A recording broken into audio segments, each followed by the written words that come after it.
A'udzu billahi minasyaitonir rajim. Bismillahirrahmanirrahim. La hayatal islamiyah wala islamiyah illa bil jahadah, wala jihada illa bid da'wah, wala bid da'wah illa bil muqaddimah, wala khairu muqaddimah yakni bisalam. Orang Betawi boleh bangga dengan pencak silatnya. Orang Barat boleh bangga dengan Spiderman. Orang Pekanbaru pun bangga dengan adanya Akmal Ghafur, siswa SMA IT Fadilah Pekanbaru yang sedang melaksanakan perlombaan di sekolah As-Safa, sekolah juara. Takbir. Allahu Akbar. Assalamualaikum warahmatullahi wabarakatuh.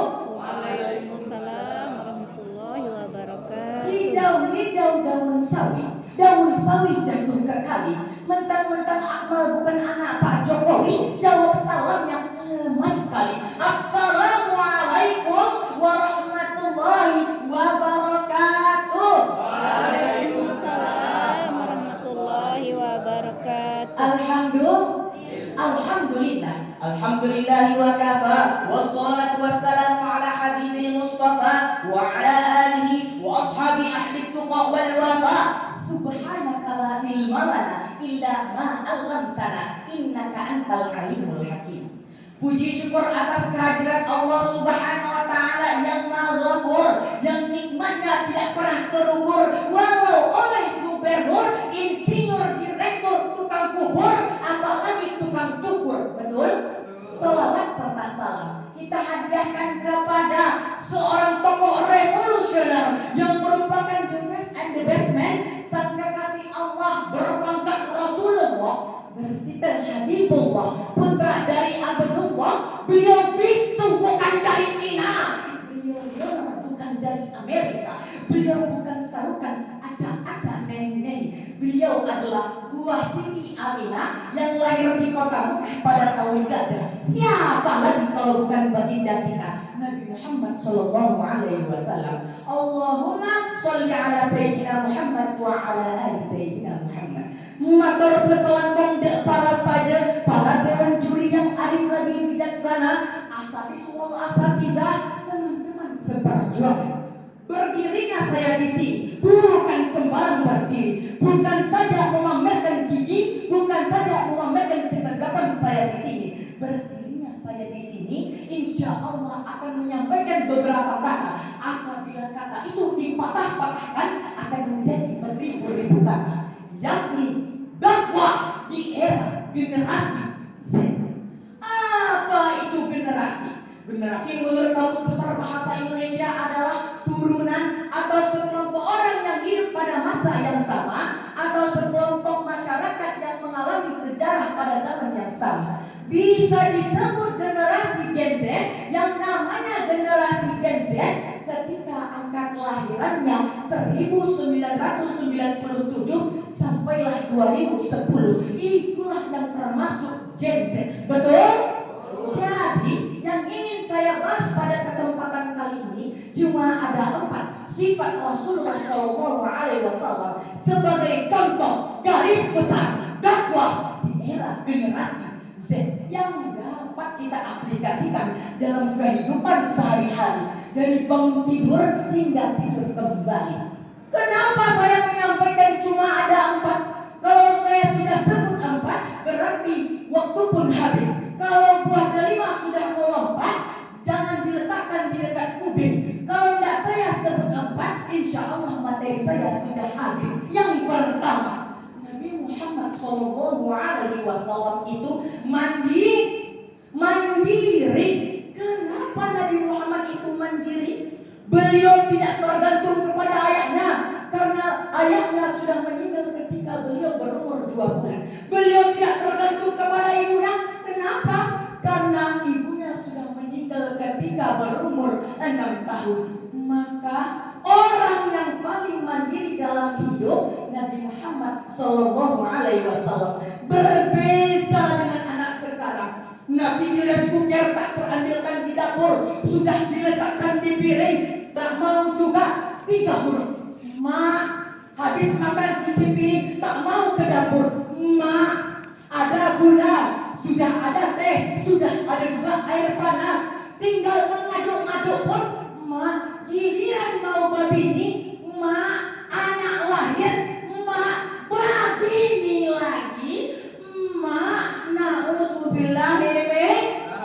Maka hebatlah tema pada kali ini. Kalaulah Tuhan pergi ke Mekah, janganlah lupa membawa sidapa. Sudah lama Akmal Gofur berlomba, baru tema yang paling mantap. Inilah di acara sekolah As-Sofa, sekolah para juara. Takbir, Allahu Akbar. maka yang pertama adalah nilai yang dapat kita ambil adalah generasi Gen Z ini memiliki mandiri. Yang kedua, Nabi Muhammad SAW hanya bergantung kepada Allah Subhanahu wa Ta'ala. Qul huwallahu ahad, Allahus samad. Katakanlah Muhammad, dia Allah yang Maha Esa, Allah tempat meminta segala-galanya.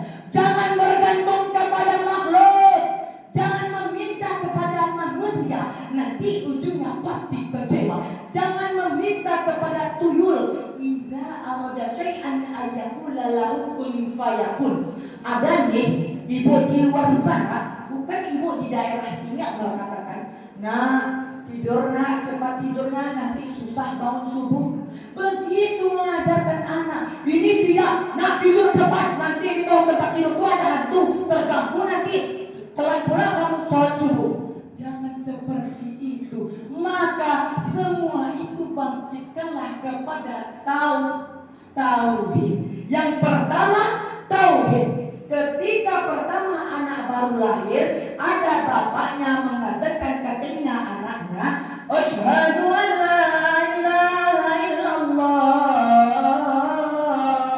Ada orang di sini membisikkan kepada anaknya, sudah kutanamkan kau sawi mata. Na'udzubillahi min.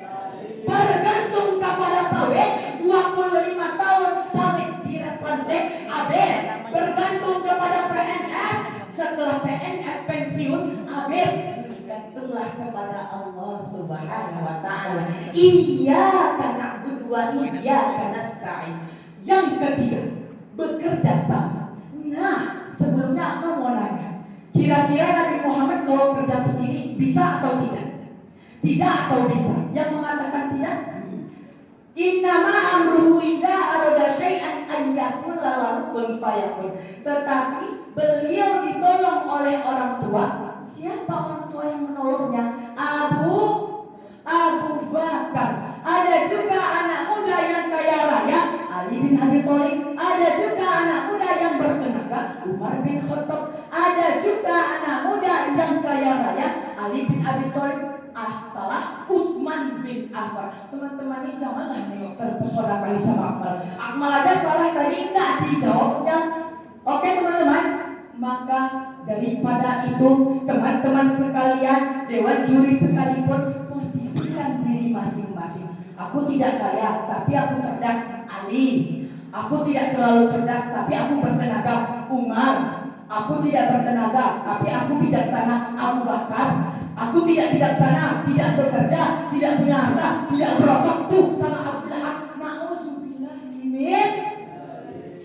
Maka nilai yang ketiga adalah bekerja sama, berinteraksi sosial, bagus komunikasi. Yang keempat adalah Nabi Muhammad SAW adalah bijak dalam berbicara. Dakwah Nabi Muhammad SAW adalah ketika berbicara bagaikan irai sutra melembut yang membalut kebijaksanaan, menyentuh hati dengan penuh kata yang makna.